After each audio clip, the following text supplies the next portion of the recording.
Hi, everyone. I'm Tracy Lewis with We Are Winter Garden, and I am here with Pastor Scott, who is the founder, CEO, and president of Matthew's Hope Ministry, and our special guest, Hannah Frenc, who is the executive director of the Porchlight Foundation. This is episode 28 of Street Talk, No BS with Matthew's Hope. And in this show, we are going to talk about the development in areas like Central Florida and the impact it has on those experiencing homelessness.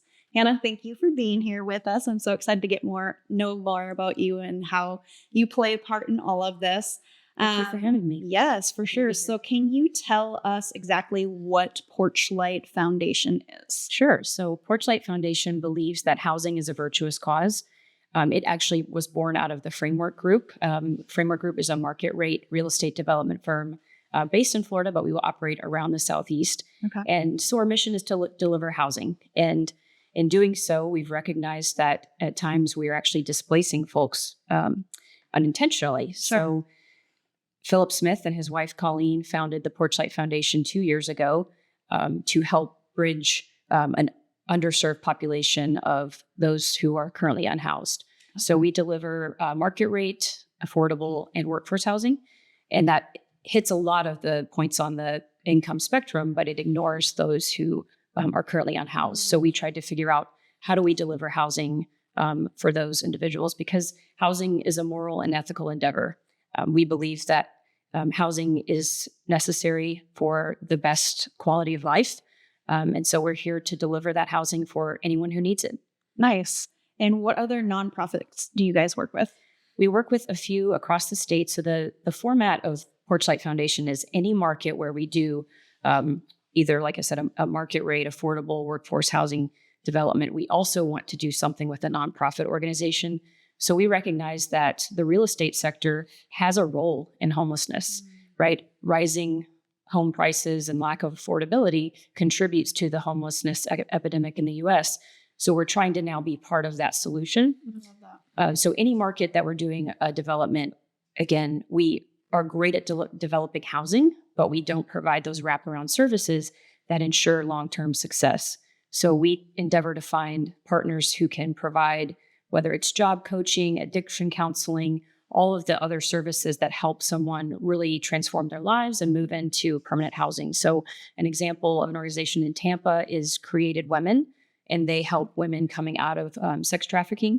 So that's something that they excel at, and they have a housing need, but they don't know how to deliver housing, but we do. So we come in and do what we do best, and they do what they do best, and it's a great partnership. So another organization is one in Pinellas County that helps children who are transitioning out of the foster care system, and they age out, but they're not quite ready to live on their own. So we do bridge housing, for example, for that type of need. So Matthew's Hope is a perfect fit.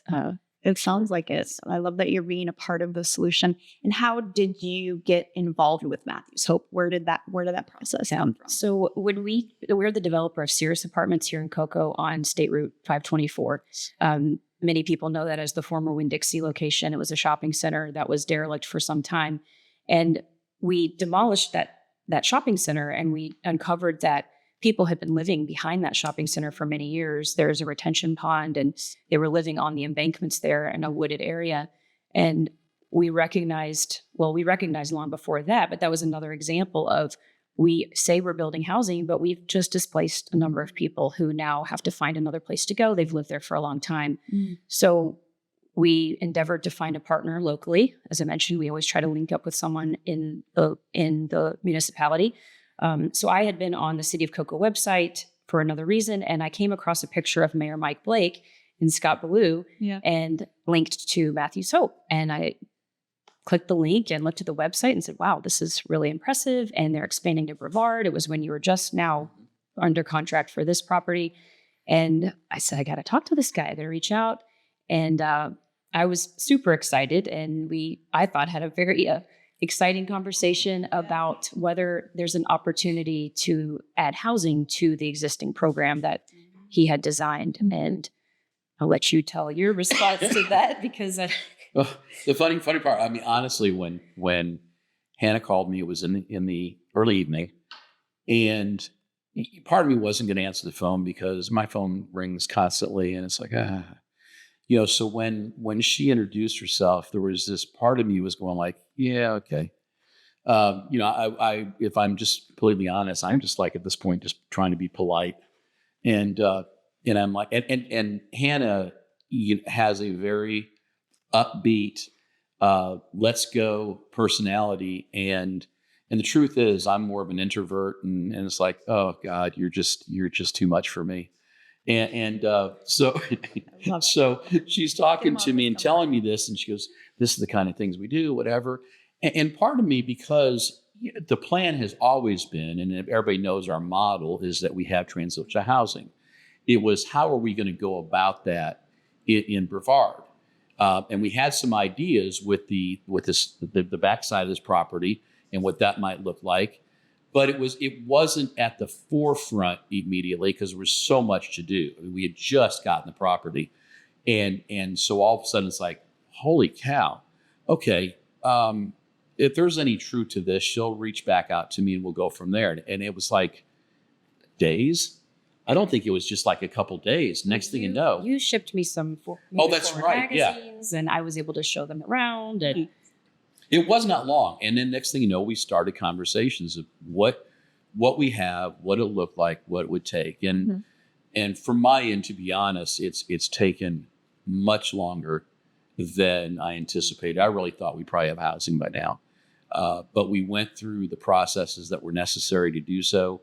Porchlight stepped in and said, look, here's what we're going to do. We're going to help you with the legal aspect of it, which we have no expertise in.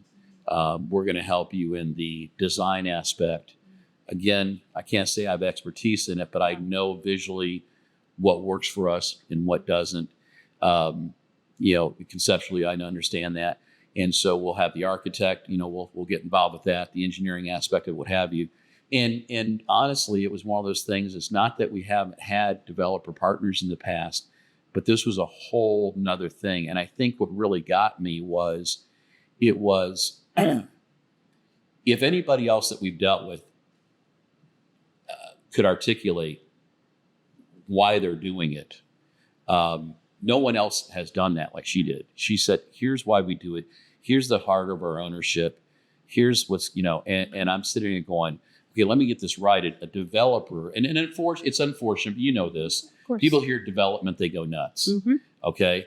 And I understand, and I really think Philip and them understand why that gets people riled up. But let's be honest, we live in a world, there's going to be development. You can't control development. What you can control is what it looks like, mm-hmm. and how you insert yourself into a community. And that's what really got my attention. I mean, they hit on some key things when she talked about the domestic violence aspect of it. It's something we deal with. She talked about the foster care, something we deal with. And so I'm going, okay, if there's any truth to this, if this is real, it seemed pretty good. This is, I felt too good to be true. Mm-hmm. And then things started moving in action. And I realized that Hannah was the real deal after meeting Philip and his wife, and that talking with them. I realized, okay, these people are serious about making this kind of investment into the community. Because I feel it's less about an investment into Matthews Hope as it is an investment into the community. Absolutely. Matthews Hope happens to be the vessel being used in this particular case. That's right. Hannah, do you think that most developers realize the impact that's happening when they have plans on moving into communities? To be honest, I don't. And we see it not only when we tear down a building, but we develop a lot of vacant wooded property that is home to many people as well. And I think many developers are distant to the people living in that location before construction begins. And there's the reason I think developers don't do this more is there's no money in it, right? If you try to finance a market rate deal, you have to convince investors that you're going to give them a certain rate of return. You have to convince a bank that they're going to get their money back. And if you're talking about homeless housing, which is everything we do does charge rent, but it's very minimal, they're not going to get a return on that. And so you're not going to get anyone interested in that. Definitely not sexy. Not where people just want to say, oh, I want to be a part of that. Yeah. Now, there are impact investors who do it for the right reasons, and Philip and his wife are doing it for the right reasons, but they're few and far between. So no, I don't think either they're not aware, or some frankly just don't care. Yeah. Gotcha. Or sometimes it's easier just to stay ignorant to it because of the fact that, we live in a bottom line world. Mm-hmm. We just do. We certainly live in a bottom line country. I mean, I'm capitalist at heart. I really am. I have no problem people making money. But at the same time, when you don't know where your money is coming from the standpoint I tie things to my faith. You and I have talked about this before. And I realize that everything I have can be gone tomorrow. I've had not. And so I think sometimes it is easier to look the other way, because if I look into the truth, it may prevent me from doing what I want to do that's going to allow me to put the money in my pocket. Right. And I think that happens a lot, not just in development, but in the United States as a whole. Mm-hmm. We have become, I'm sure I'll get a nasty gram on this one, but we have become greedier than we need to be. Mm-hmm. How much is enough? Mm-hmm. Right. So what happens when developers, they're not factoring this in? Well, from my standpoint, I think that the one challenge we have is that, I always joke that when you see a bear, a coyote, or something like that come out of the woods, just hang out a little bit longer, you'll see a man, woman, or child come out. Mm-hmm. Okay. And then people act. What's funny is, in the news in Central Florida here, we're forever hearing about bears and coyotes being in neighborhoods, and I'm going like, what do these people think was here beforehand? Right. And so, unfortunately, in development across the board in our state, we often don't look at the ripple effect. Mm. We don't look at, they say they do road surveys and things like that. And I'm not saying they don't, but I'm saying there's so many other things as how do we impact? And I feel like, if you're going to look, are we going to need a school here? Mm-hmm. That's one that always comes up. Are we going to be local to shopping? Mm-hmm. That's always important. How is this going to go with the traffic flow that we currently have? What kind of expansion or world controls are we going to have? Mm-hmm. But what they don't talk about is what's going to take place when we eliminate certain things environmentally and with the homeless. And so if you're thinking about a bear, think about a person. You're going to displace them both. Now, the bear is going to be one or two things. First off, it's an animal, so most people are going to go, I care about the bear, but if the bear gets killed or removed, we wanted to live there. But when we're talking about human beings, unfortunately, there's some that take the same attitude to it.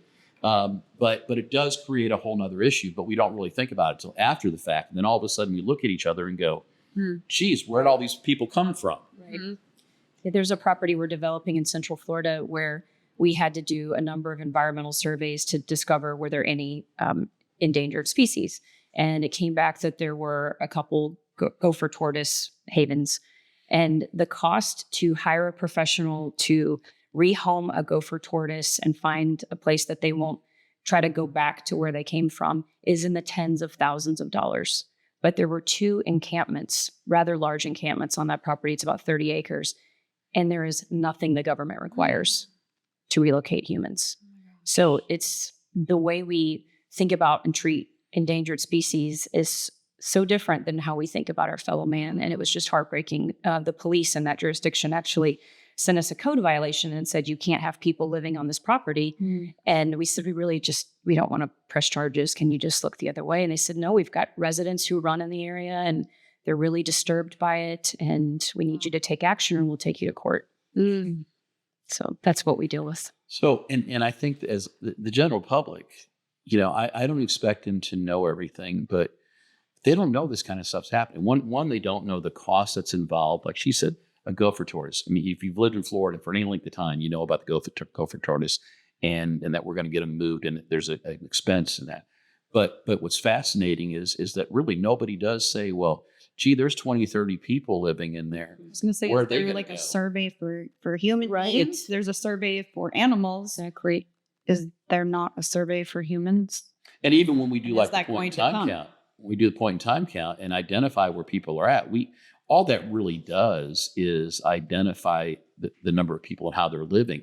It's not designed to sit there and say, gee, we have a concentration of homeless people here. Maybe we should do something about it. Right. You know, Yeah. And the community challenges are that, like you've talked about before, is they want to criminalize the behavior like they did in this particular development. Is we've got to get them somewhere else. And I said, well, it's private land. It's our land. We don't mind. We're not going to start construction for some time, and let's give them as long as we can to try to transition them. And we made phone calls to area nonprofits to see where they might be able to be placed. And they just said, no, you've got 60 days, get everything out. Wow.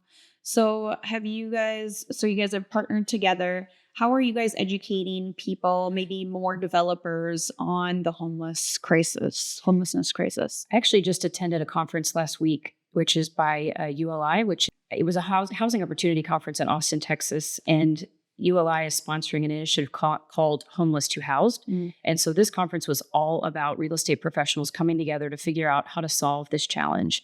And some of the things that we talked about are tiny home communities, or 3D printed homes, or modular built homes, and ways to reduce the cost so that maybe you can do a mixed use development where some of it's market rate and some of it is a tiny home for someone who's coming out of homelessness. And how do you make it attractive for investors? I learned last week that there are some pension funds that are looking for single digit returns that are stable for their pension plans. And we know that these communities will be stable. They'll be 100% leased at all times. And so that can be a stable return for some of those opportunities. So that was really encouraging to see a number of professionals coming together to think creatively about what solutions could exist. But the key is really public-private partnerships. We cannot do it without municipal support and state level support and funding. And that's something that really my eyes were open to during this particular process in Cocoa. So is that housing temporary, or is it permanent, or how does that work? I toured a mix. Some are permanent housing for folks who need support long-term. Maybe they have mental illness or physical ailments, and they will need sustained support. So it's permanent supportive housing. And some is transitional, like what Matthew's Hope is doing, where the idea is that in 1 to 2 to 3 years, that individual can be moved into market rate housing and be really successful in the community. And I'm very fascinated by Matthew's Hope Moving Forward program. I'm sure you're very familiar with it as well. With these houses, is there also support like that Matthew's Hope is implementing into their steps? Yes. In every one that I toured, that's a critical component of success. In programs where you simply deliver housing, individuals tend to not be successful in that environment because they get too much too fast, too much responsibility. They might be paying off debt or trying to reunite with children or overcoming addiction, and maintaining a house for the first time is just too much to bear. Lawn care. What do I do if my toilet breaks? I mean, they're just not equipped with the skills while managing other aspects of their lives. So these facilities have on-site care and help people with the same types of courses that you offer. And I think that's really important to permanent success. And how are you guys partnering with Matthew's Hope and their transitional housing? How is that working? So our role is to hire the designer, engineer, and we serve as general contractor for no fee. So that's our role, is delivering that housing. And one thing that I really, aside from the quality of the operations that's demonstrated initially through the magazine and then through my tours, is the quality of housing you offer. And that's really aligned with what we like to do, is deliver the same product that you would deliver to anyone else, because there's an aspect of dignity that comes with that. This is not inferior quality materials. This is all about light and ceiling heights and experiencing a really high quality living experience. So that's something that we endeavor to do. And I could see that through your transitional housing in Orange County, is that it's as nice as anyone else's home. And you say that a lot, but it's true. And I think that's a really important aspect of the restorative nature of this program, is you need to have a place of serenity and a place that you can really move forward in your life. You feel safe. And, it's funny because I've had people ask me why we've gone to the extremes that we've have in the quality of work that we've had done, or we've done ourselves, or the quality of the end product. And I said, unfortunately, we live in a country that people have learned how to live in a cardboard box. And you become a product of your environment. And so I said, we need to set the bar higher. we also need to, one thing I always like to say, we want our folks to have skin in the game. If it's free, it has no value. And this is a battle I've been fighting for years with people wanting to say, well, if it just had a house, it solved the problem. If that were true, we wouldn't have the crisis that's facing us right now. It would be an easy problem to solve. Yeah. I mean, we've actually seen where interviews have done where some of this type of organizations, without naming names, have done this type of housing. And then all of a sudden, the house is basically destroyed. It's like, well, you didn't hold their feet to the fire. I don't know how to use the tools. You got to give them responsibility but walk with them, not do it for them. We tell everybody here, we always say, help us, help them, help themselves. Mm-hmm. We're going to walk with you. If you fall, we're going to help you get back up. But the bottom line is, if we do this for you, then eventually the homeless actually call it learned helplessness. Mm-hmm. Yeah. Because they've realized that they sit someplace long enough, somebody is going to do something for them. And it wasn't that's how they started out. Mm-hmm. But it's kind of like when people always ask me about panhandling, which, I always touch on this topic, that most of the people are not homeless.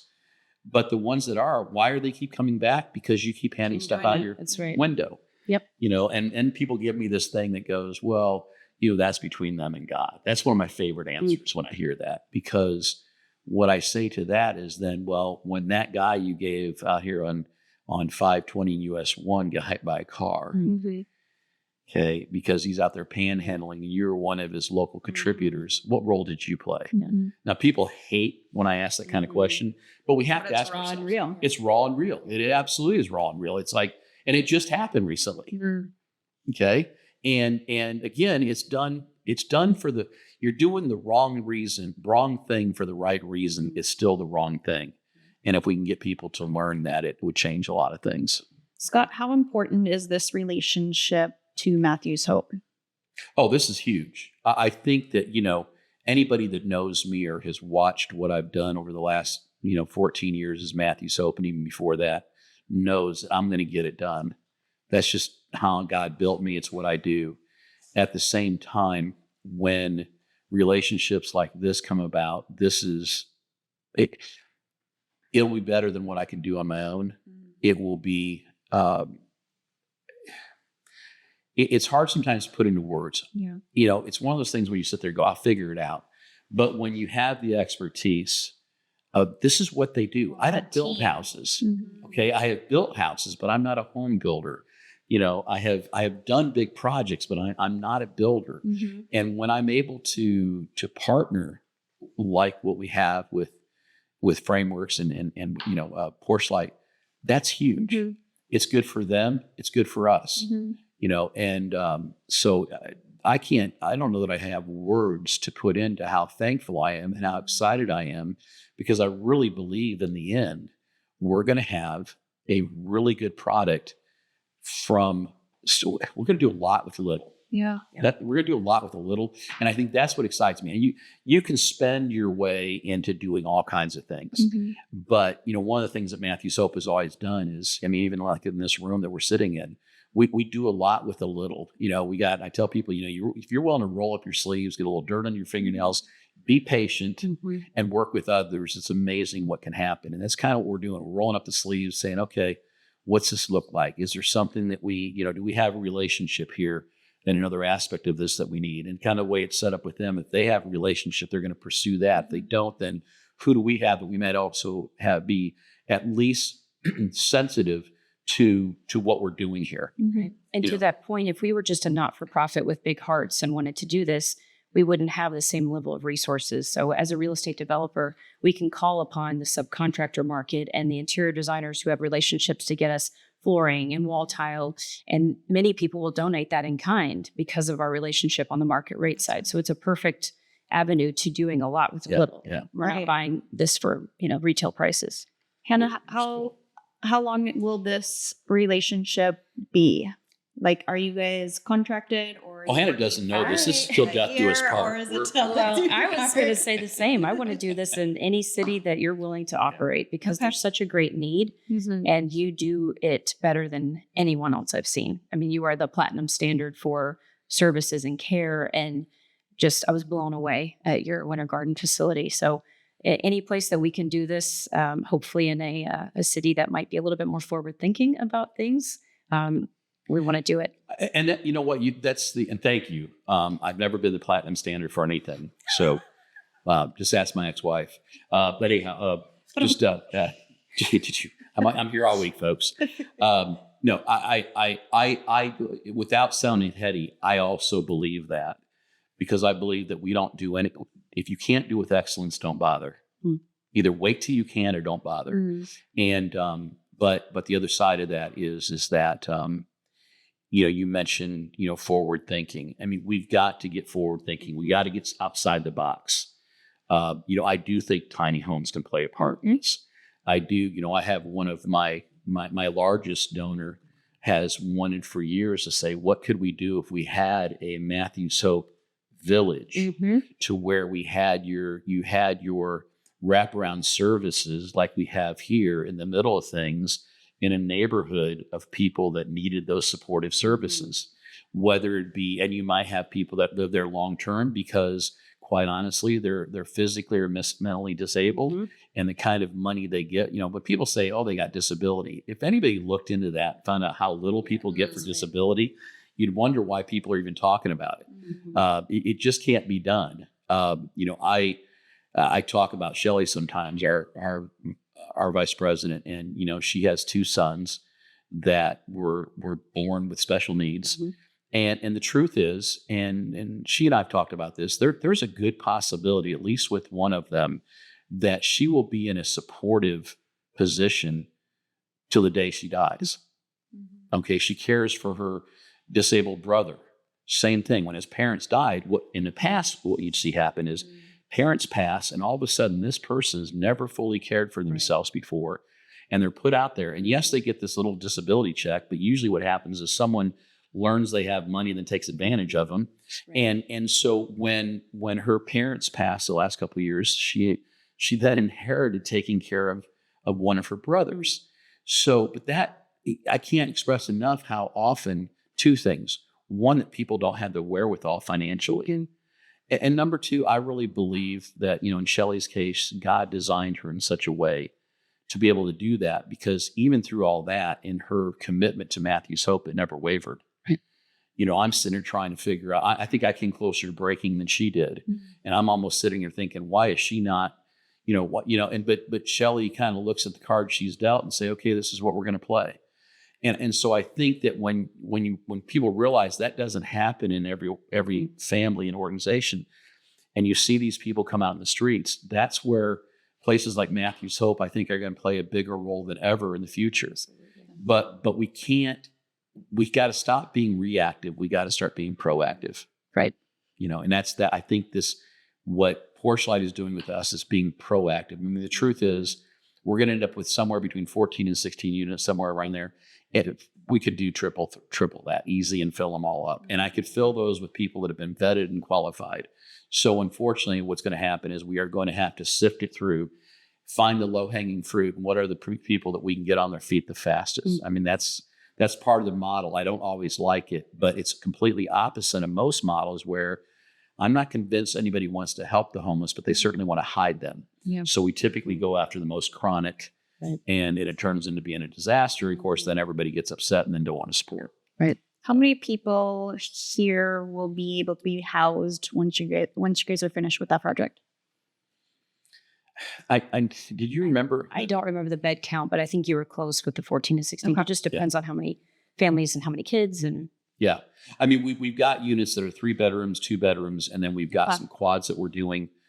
With each one of those, if we needed to do, say, a 2 twin beds instead of a double, what have you. It's kind of like in Winter Garden, we keep extra beds on hand because suddenly we have a family that, we have one of our houses, a 3-bedroom house over there. We've had a family of 8 in. And they were a family of 8 comfortably because we were able to set it up in such a way that the kids weren't on top of each other. Yeah. We separate the boys from the girls, the mom from, and so it's kind of the same attitude here is we have a layout, we know what we're doing, but rather than what a lot of organizations do is they say, well, we're at capacity, we're done. Sometimes that's the answer. But before we do that, we're going to look at that and go, well, is there a possibility that another bed could go in there? But we're also very conscious of personal space.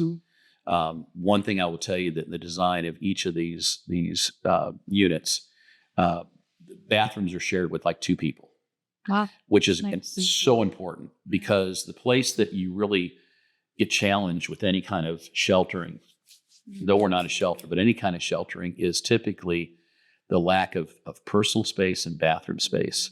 And so in the designs that were put together, and I will say the architect did a really good job of listening. There's a couple of things that you and I, Just a couple tweaks. we Yeah. walked little tweaks, but I mean, they were fairly minor, but they heard what we said as far as the privacy aspect of it and giving people that dignity of having some personal space. That's great. And that's so important because I tell people all the time, take the 5 people you love the most, let me lock you into the room about the size of this stage area behind me and watch what happens after a couple of days. Okay. And so again, doing more is not necessarily better. Doing it right is better. And so we've chosen to do it right, even when it's hard sometimes. Yeah. And we've got creative in other ways. So when we can. I love it. Before we close, do either of you have anything that you would like to share in closing? I just want to reiterate how excited we are to partner with you and really excited to deliver this housing and show the community what this looks like. I think they're going to be blown away. Yeah, I'm with Hannah on this. I think that especially to say that it's been an easy battle would be a lie. To say I've enjoyed the process would be another lie. It was at times a disheartening process. And I'm not speaking on the part of Frameworks or on the part of Porchlight. This is me talking. When we would see people come up to the platform and the first thing they said was, I'm a Christian.